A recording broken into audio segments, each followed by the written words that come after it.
Bayangkan suatu hari Anda terbangun dan dunia terasa lebih gelap dari sebelumnya. Fitnah menyebar di mana-mana, kejahatan merajalela, manusia kehilangan arah, dan hati terasa semakin jauh dari cahaya. Namun, di tengah kegelapan itu, tiba-tiba tampak sebuah cahaya kecil, lentera yang bergetar lembut, seolah membisikkan, masih ada jalan menuju keselamatan. Sahabatku, sebelum kita masuk ke dalam kisah yang luar biasa ini, jangan lupa untuk like, komen, dan subscribe channel Lentera Sanubari, agar cahaya Allah selalu menaungi langkah kita dan menjadi perlindungan dari dosa-dosa akhir zaman. Setiap dukungan Anda bukan hanya bentuk apresiasi, tetapi langkah yang akan terus mengalir sebagai amal jariah insya Allah. Sekarang, mari kita menembus waktu, kembali ke abad ke-7 menuju sebuah lembah berwarna kemerahan yang terletak di kaki Gunung Uhud. Di tempat inilah terjadi salah satu peperangan terbesar dalam sejarah Islam. Peperangan ini bukan hanya tentang benturan pedang atau deru kuda, tetapi tentang ujian iman, ketaatan, kesabaran, kerendahan hati, dan pelajaran tentang apa yang terjadi jika manusia tidak mengikuti perintah Allah dan Rasul-Nya. Kisah ini mengguncang hati siapapun yang mendengarnya, menggetarkan jiwa, dan terus menjadi pelajaran bagi umat Islam sepanjang zaman. Perang Uhud berlangsung pada tahun ketiga Hijriah, setahun setelah kemenangan spektakuler kaum muslimin dalam Perang Badar. Kemenangan Badar membuat kaum Quraisy terbakar oleh rasa malu, dipenuhi dendam, dan diliputi kemarahan yang menggelora. Mereka kembali ke Makkah dengan luka yang dalam, kehilangan banyak tokoh penting, dan dihina oleh kabilah-kabilah Arab. Mereka bersumpah tidak akan berhenti sampai mereka membalas kekalahan itu.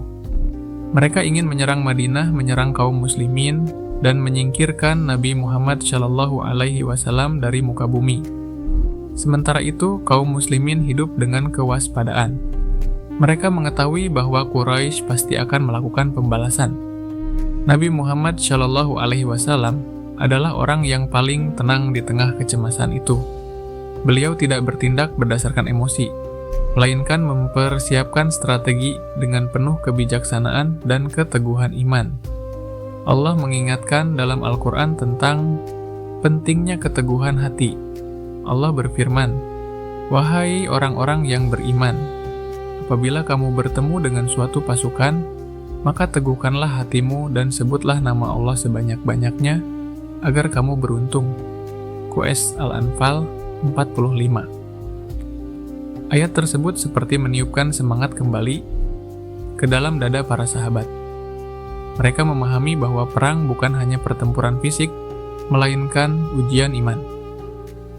Quraisy datang dengan kekuatan sekitar 3.000 pasukan lengkap dengan perlengkapan perang, pasukan berkuda, pemanah, perisai, dan barisan wanita yang mengobarkan semangat mereka. Abu Sufyan memimpin langsung pasukan besar itu. Ada pula Hindun binti Utbah yang sangat membenci Islam. Dan salah satu sosok penting yang hadir di sisi Quraisy adalah Khalid bin Walid, yang saat itu masih menjadi musuh Islam.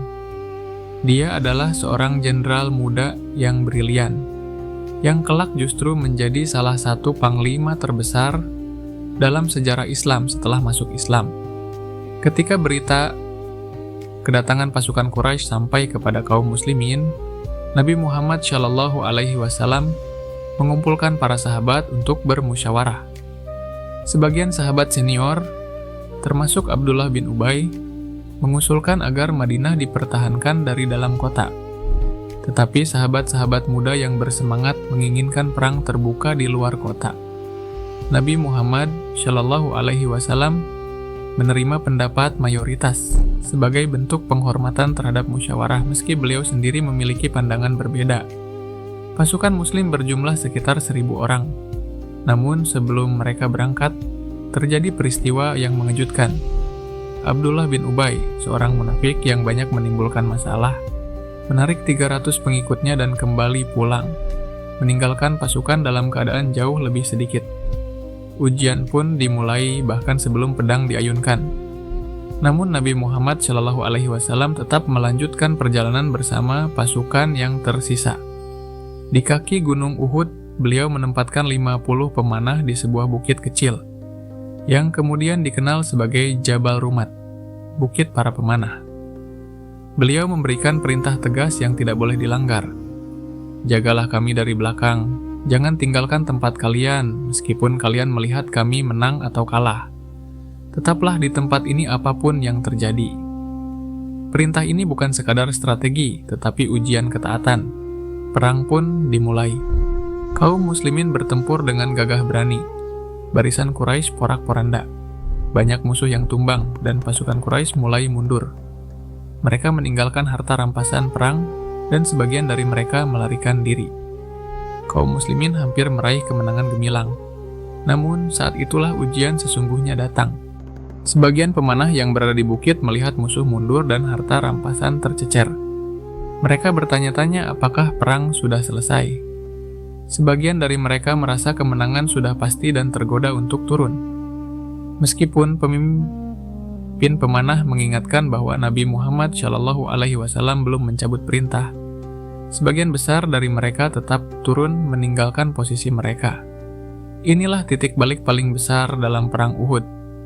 Khalid bin Walid dengan kecerdikan militernya melihat bukit pemanah mulai kosong. Ia segera memutar pasukan berkudanya memutari gunung dan menyerang kaum muslimin dari arah belakang, arah yang seharusnya dijaga oleh para pemanah. Serangan mendadak ini membuat kaum muslimin kocar-kacir. Keadaan berubah drastis. Kaum muslimin yang hampir menang kini berada dalam kekacauan. Serangan datang dari depan dan belakang. Pada saat itu, musuh berhasil mendekati Nabi Muhammad Shallallahu Alaihi Wasallam. Ada yang berteriak, "Muhammad telah terbunuh." Teriakan ini mengguncang pasukan Muslim. Sebagian sahabat terpukul secara mental, karena mereka merasa tidak ada lagi kehidupan yang layak jika Rasulullah tiada. Allah lalu menurunkan ayat yang memperingatkan umat manusia. Muhammad itu hanyalah seorang rasul dan sungguh telah berlalu sebelumnya beberapa rasul. Apakah jika dia wafat atau dibunuh, kamu akan berbalik ke belakang? QS Ali Imran 144. Ayat ini mengingatkan bahwa agama tidak bergantung pada kehidupan seseorang, tetapi pada kebenaran yang dibawanya. Sebenarnya Nabi Muhammad Shallallahu Alaihi Wasallam masih hidup. Meski mengalami luka berat, wajah beliau terluka, gigi beliau patah, pelipisnya berdarah, dan besi topi perang menancap di pipinya. Walau demikian, beliau tetap tegar. Para sahabat setia seperti Talhah bin Ubaidillah, Sa'ad bin Abi Waqqas, Abu Dujanah, dan Ali bin Abi Thalib melindungi Nabi Muhammad Shallallahu Alaihi Wasallam dengan segenap jiwa mereka. Talhah bin Ubaidillah menutupi tubuh Nabi hingga tangannya terluka parah dan nyaris tidak bisa digunakan. Sa'ad bin Abi Waqqas memanah musuh-musuh Rasulullah dengan cepat dan tepat. Nabi Muhammad Shallallahu Alaihi Wasallam bahkan bersabda kepadanya, "Panahlah wahai Sa'ad, ayah dan ibuku menjadi tebusan bagimu." Sebuah kehormatan luar biasa yang jarang diberikan Nabi kepada siapapun. Pada puncak kekacauan itu, sisa pasukan Muslim berkumpul di sebuah celah untuk melindungi Nabi Muhammad Shallallahu Alaihi Wasallam. Mereka bertahan sampai akhirnya musuh mundur. Setelah itu Allah menurunkan ayat yang berisi teguran, tetapi juga pelipur lara bagi kaum muslimin.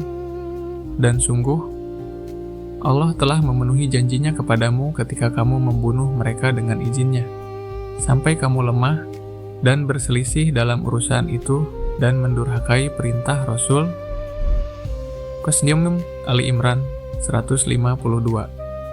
Ayat ini memberi pelajaran bahwa ketidaktaatan sekecil apapun dapat membawa kehancuran besar. Namun Allah tetap memberi rahmat agar umat Islam bangkit kembali. Korban perang Uhud sangat banyak. 70 sahabat syahid, termasuk paman Nabi, Hamzah bin Abdul Muthalib, singa Allah yang dimutilasi oleh musuh.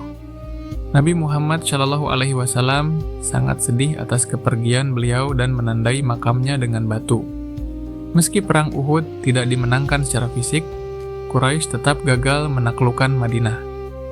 Namun perang ini menjadi pelajaran yang tak ternilai. Ketaatan adalah kunci kemenangan, dan kelayam-layam kecil bisa menghancurkan segalanya. Allah kemudian menurunkan ayat-ayat untuk menenangkan hati kaum muslimin. Janganlah kamu lemah dan jangan pula bersedih hati, sebab kamu paling tinggi derajatnya jika kamu orang beriman. QS Ali Imran 139. Ayat ini menjadi cahaya bagi para sahabat dan bagi kita semua hari ini. Perang Uhud mengajarkan bahwa kemenangan sejati bukan hanya kemenangan fisik. Terkadang Allah memberikan kekalahan untuk membentuk hati, menguatkan iman, dan mengingatkan agar manusia tidak sombong. Kemenangan yang sebenarnya adalah kemenangan iman, kemenangan dalam keteguhan, kemenangan dalam kesabaran. Sahabat-sahabat Lentera Sanubari, kisah ini bukan sekadar cerita sejarah. Ini adalah cermin kehidupan kita. Betapa sering kita taat hanya saat keadaan mudah, tetapi lalai ketika godaan dunia datang. Betapa sering kita menginginkan kemenangan cepat tanpa kesabaran. Perang Uhud mengingatkan bahwa sedikit saja kita lengah, akibatnya bisa sangat besar. Dan sebelum video ini berakhir, jangan lupa untuk like, komen, dan subscribe channel Lentera Sanubari. Dengan melakukan itu, Anda ikut menyebarkan cahaya kebaikan kepada lebih banyak orang, agar semakin banyak yang terselamatkan dari gelapnya dosa akhir zaman. Jadilah pelita yang menyinari hati. Jadilah lentera yang menuntun sanubari. Semoga Allah menerangi hati kita, menguatkan iman kita, dan menjadikan kita hamba yang taat dalam setiap keadaan. Amin.